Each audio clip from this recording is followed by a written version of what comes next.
Senhor, meu Deus, meu Pai, Deus Todo-Poderoso, agradecemos, ó Pai, a vida da Tua filha, Senhor, da Tua serva, Pai, que vem trazer a Tua palavra nessa noite. Nós sabemos que é uma palavra vindo de Ti, Senhor. Queremos nessa noite estarmos com os corações abertos, Senhor. Ó Pai, como aquele solo bom, Senhor, que recebe a Tua palavra, Pai, e ali frutifica, Senhor. É o que eu te peço e te agradeço, em nome de Jesus. Amém.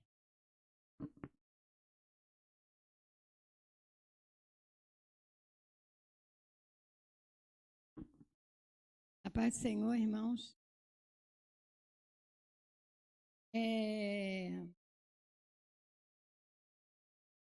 Vamos aprender um pouco mais hoje.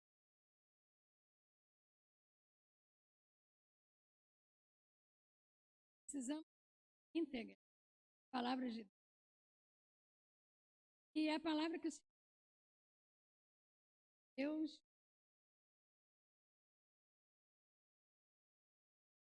A gente pode botar um tema nessa.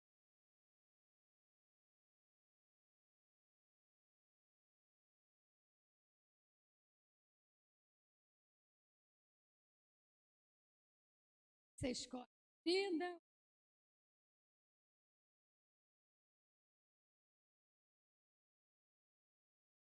Minha para ela, essa é a vida eterna. Existe sobre a vida eterna. E a gente, quando está na igreja, quando recebe Jesus Cristo Salvador, a gente tem que ter em mente, está caminhando para a vida eterna, que está recebendo a vida eterna, porque Jesus Cristo ressuscitou ao terceiro dia. E está, a gente não pode esquecer. E lá em Hebreus, que é a nossa palavra, que é capítulo 12, o versículo 12, o 13, depois eu vou ler o 16 e o 17, fala assim: portanto, tornai a levantar as mãos cansadas e os joelhos desconjuntados, e fazei veredas direitas para os vossos pés, para que o que manqueja se não desvie inteiramente, antes seja sarado.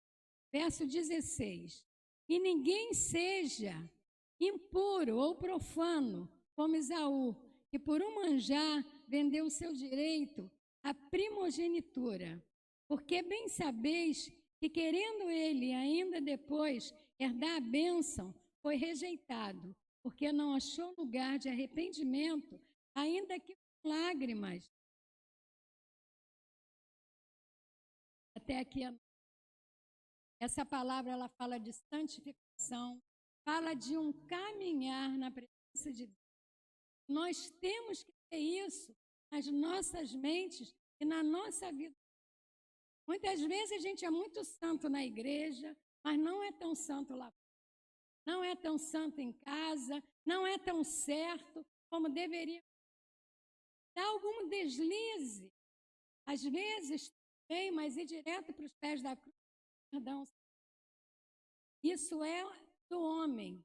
E realmente, muitas vezes ainda estamos aqui. E por isso, ainda damos alguns. O Senhor está com os braços abertos para nos receber.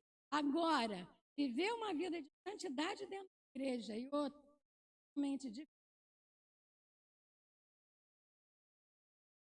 Quando a gente olha aqui o texto que nós lemos e vemos o verso 12, que fala: portanto, tornai a levantar as mãos cansadas e os joelhos descansados. Está falando de fé, está falando de. Constantemente devemos orar, não devemos nos cansar. Lá nas igrejas, quando o João tem lá uma visão das. Tem uma delas que ele vê que as pessoas saíram, primeiro amor, saíam para a igreja no automático. Ia dentro da igreja, cumpria seu ritual, saía de dentro da igreja e voltava. Então fala, saíste do seu primeiro amor. Caminhar na presença deve ser desde o primeiro dia, quando e entendemos o que é receber como único até aquele para perto dele. Isso nós devemos. Por isso, não devemos deixar nossa fé se abalar. Não é às vezes porque alguém não está tanto no prumo que a nossa fé vai ser. E quando nós nos dermos que a nossa fé ficou mais ou menos, vamos para os pés do Senhor e vamos orar, mesmo com os joelhos cansados. Não podemos nos cansar de orar. A palavra de Deus em 2 Crônicas, capítulo 7, verso 14, fala exatamente. Depois que Salomão, ele inaugura o templo que ele tinha feito, Davi tinha esse desejo de fazer, mas o Senhor, Davi não ia. Porque Davi tinha uma área da até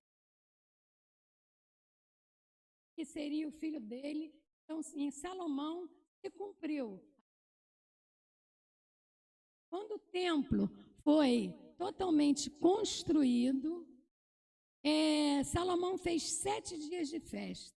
Houve 7 dias em que o povo festejou a construção daquele templo, onde houve sacrifícios de animais, até porque naquele tempo se fazia sacrifícios de animais mesmo, era a sombra do que ia acontecer no Novo Testamento, com o Cordeiro, que é o Senhor Jesus, foi o Senhor Jesus, enfim. Mas no verso 14 do capítulo, quando Salomão estava dormindo, o Senhor fala com Salomão, que o que o Senhor queria era realmente um povo humilde, que o buscasse de todo o coração. E quando esse povo o buscasse de todo o coração, ele viria e sararia a terra. Nós não podemos esquecer isso. Por isso que a oração, ela tem que ser constante. E ela tem que ser de uma maneira humilde. A fé faltou, eu estou fraca, eu não estou muito forte. Eu devo pedir ao Senhor por isso. Eu não consigo liberar um perdão no meu coração. Eu tenho que buscar o Senhor para estar liberando esse perdão no coração. Eu tenho que me humilhar e me esvaziar de mim mesmo, para poder dizer, Senhor, sozinho eu não posso, mas contigo eu tudo posso. E aí o Senhor vai sarar a nossa terra. E essa parte até de 2 Crônicas me fez me lembrar o tempo que nós estamos orando na questão da pandemia, pelo menos a igreja Ministério Água. Já desde o ano passado. E nós temos visto que as coisas já estão diminuindo, e vai diminuir sim, quando o povo se humilhar e quando o povo realmente disser, Senhor, nós pecamos, nós temos destruído a terra sim, as matas sim, o verde sim, porque, irmãos, se fazemos parte da humanidade, todos nós pecamos. Não sou eu que estou colocando a mão, Maria Olinda ali, mas somos nós sim, porque fazemos parte, estamos nesse mundo. Às vezes é a água que não economizamos tanto, é a luz que não apagamos tanto na nossa casa. Tem outras coisas que fazemos e também não nos damos conta que estamos destruindo a natureza. Voltando aqui ao nosso texto, então podemos ter os joelhos cansados, mas não devemos deixar de estar dobrando esses joelhos, estar colocando nas mãos do Senhor as nossas necessidades. E quando não tivermos força para orar, às vezes por um pecado que temos que deixar, devemos procurar a ajuda dos irmãos e assim também, junto com o outro, procurarmos termos forças para realmente sairmos daquele ato do pecado. Amém? No 13, e fazei veredas direitas para os vossos pés, para que o que manqueja não se desvie inteiramente antes. No 13, fala de caminhos plainados que nós temos que caminhos que sejam realmente realmente, mas que caminhos é esse? Caminhos da nossa vida. Temos uma vida santa diante do Senhor, uma vida separada, não uma vida de pecado, uma vida que muitas vezes diz que não consegue sair do pecado. E isso me traz a lembrança, o que foi pregado aqui na quinta-feira passada, estava falando em ressuscitar e nascer de novo, e haver um novo nascimento.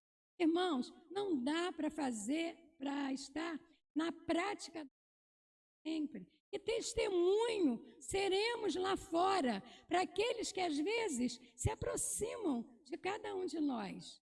Que testemunho é esse? Estamos manquejando, como fala aqui. É uma igreja, muitas vezes, que nós somos manca, que o outro, quando olha para cada um de nós, vê esse pecado na nossa face, na nossa maneira de ser, na nossa vida diária, e devemos ter cuidado. Senão vamos fazer a diferença na mesa dos escarnecedores, na mesa daqueles que não proferem Jesus Cristo, que não confessam Jesus Cristo como seu único e suficiente Salvador. Não sentemos lá, vamos nos afastar.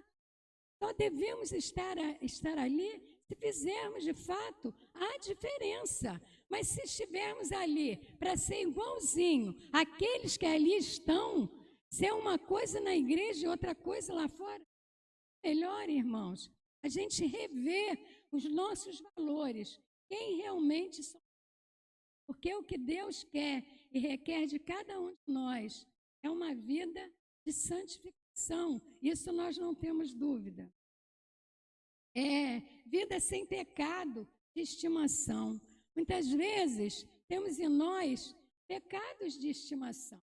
Às vezes achamos que aquilo não vai incomodar ninguém, aquilo não vai atrapalhar a vida de ninguém, porque nós estamos destruindo o nosso corpo mesmo.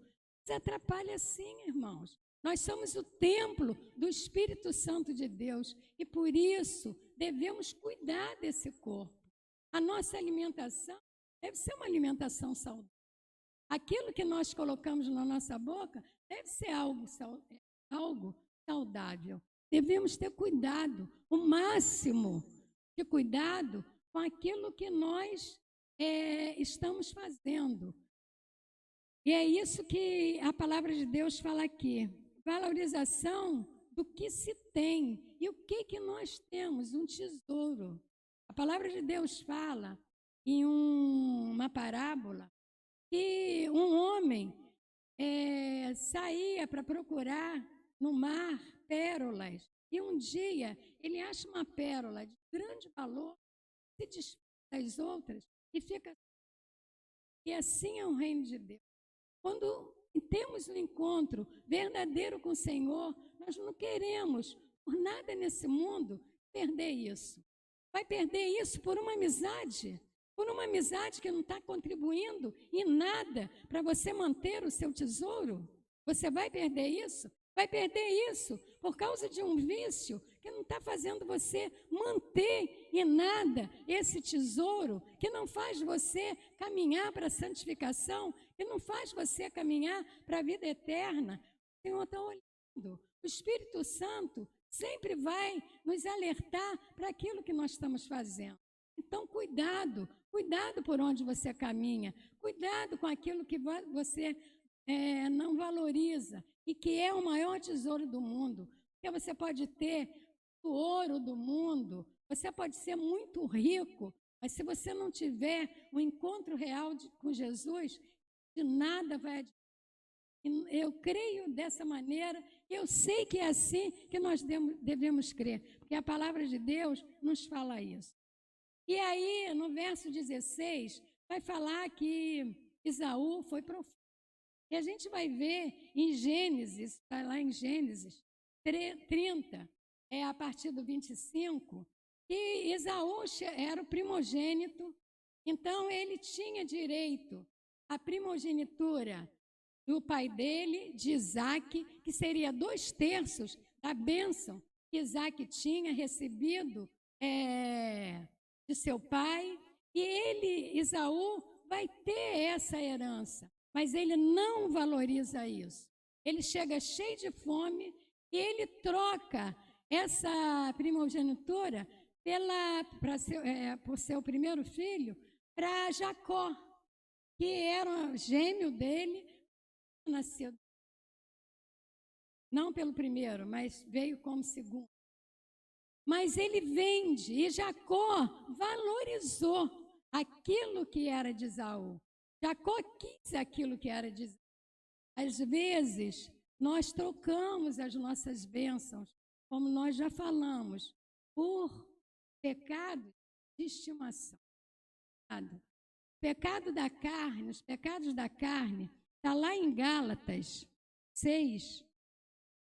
Eu vou abrir para a gente não se esquecer, porque nós falamos às vezes muito do pecado do fruto do Espírito, mas não falamos do fruto da carne. E olha só o que é o fruto da carne. Porque a carne cobiça contra o Espírito, e o Espírito contra a carne. E estes opõem-se um ao outro, para que não façais o que quereis. Mas se sois guiado pelo Espírito, não estáis debaixo da lei. Porque as obras da carne são manifestas, a quais são prostituição, impureza, lascívia, idolatria. Cuidado com aquela pessoa que você gosta muito, você pode idolatrar. Feitiçaria, inimizade, porfias, emulações, iras, pelejas, dissensões, heresias, inveja. A gente vê até em Gênesis, Raquel com inveja de Lia, quando Lia tem um filho, no capítulo 30, se não me engano, 1 e 2, que ela fala até para Jacó, você não vai me dar um filho? E Jacó até responde para ela. Até irado com ela, que era uma mulher que amava, mas, do jeito que ela até se referiu, por quê? Porque ela sentiu inveja. Inveja, algo que não é muito... Sabemos quanto nós somos importantes. Para Deus, nós não sentimos inveja de ninguém, porque cada um é especial para Deus. Deus conhece cada um aqui na sua particularidade. É assim que Deus nos conhece. Deus não tem preferido. Todos são iguais para Deus. É dessa maneira que eu creio. Então não precisa ter inveja. Homicídios, bebedices, glutonarias e coisas semelhantes. Quando Esaú chega para Jacó e vende a sua primogenitura, ele está dizendo que está cheio de fome. E ele queria um prato daquele guisado que Jacó estava fazendo. E Jacó, muito esperto, me vem me servir no momento que eu estou com tanta fome. Na verdade, se ele não fizesse isso, Jacó certamente daria até o prato de comida para ele. Mas ele foi imediatista. E muitas vezes nós perdemos bênçãos do Senhor porque somos imediatistas, porque não sabemos esperar. Que esperam no Senhor são como um monte de Sião, que não se cansam, que não se fatigam. A gente tem que saber e entender a palavra de Deus. Homens e mais homens na Bíblia esperaram muitos anos. O próprio Isaac esperou 20 anos para ter um filho. Davi esperou mais de 30 anos para assumir o trono. José esperou muito, realmente, para ter a parte dele ali no povo de... E como foi isso? Ele ainda dentro da cadeia, ele foi para a cadeia, lá no Egito, ele foi para a prisão, ele revelou um sonho lá de 2 homens, e ele falou para um dos homens, quando você chegar perto do faraó, você fala para o faraó sobre mim. Quando esse homem chegou perto do faraó, mas esqueceu. Vocês acham que ele teve amnésia? Claro que não. plano de Deus, ele levar 2 anos para se lembrar de José. E só quando o Faraó precisa de alguém para estar revelando ali os sonhos dele, aí é que isso vai de fato acontecer. Né? Mas o que a gente vê aí? Homens de Deus que esperaram muito tempo. Esaú, ele não quis imediatista. E por ser imediatista, ele perde ali a primogenitura. E acaba perdendo também a própria bênção que o pai tinha para ele. Depois a gente sabe um pouco. E acaba Jacó, induzido pela mãe, enganando a bênção que era para Esaú, foi dada para Jacó. Mas já era também, de certa forma, um plano, né, para que isso viesse a acontecer. Até porque a palavra de Deus também fala que Jacó era um escolhido. Deus amou mais Jacó. Mas por que Deus fala isso lá em Miqueias 1? Por que Deus amou mais Jacó do que Esaú? Porque Jacó soube escolher o que era realmente melhor, o que tinha realmente importância para a vida do ser humano. Jacó soube ver isso. E é isso que nós também temos que ter em nossa mente. Valorizar os planos de Deus na nossa vida. Eu não sei se você já pensou, ou se você já perguntou, ou você já indagou o Senhor. Senhor, o que queres de mim? Que realmente eu estou... Qual é o meu papel? Qual é a história que o Senhor escreveu sobre a minha caminhada?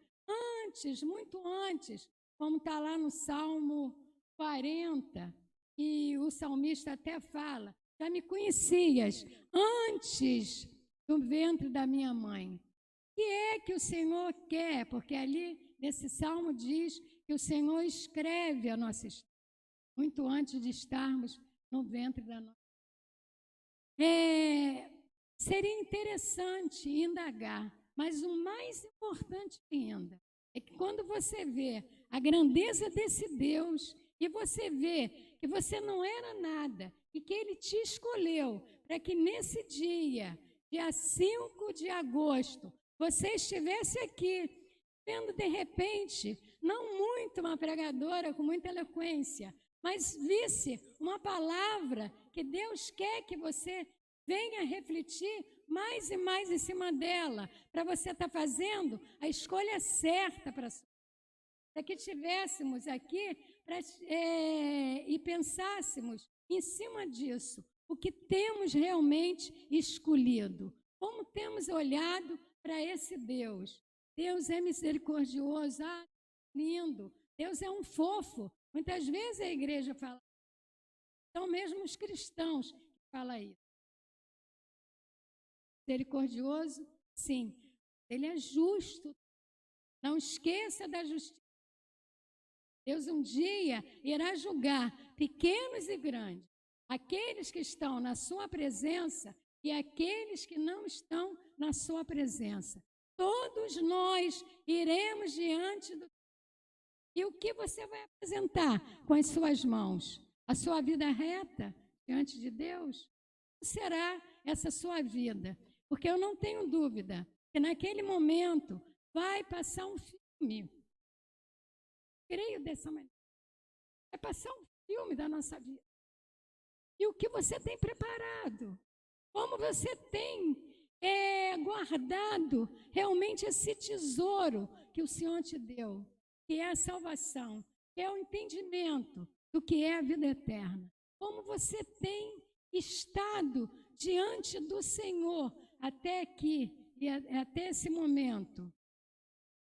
Esaú, no verso 17, ele se arrepende, fala de arrependimento aqui no verso 17, porque bem sabeis que querer ele ainda, depois de herdar a bênção, rejeitado, porque não achou lugar de arrependimento, ainda que com lágrimas o buscou.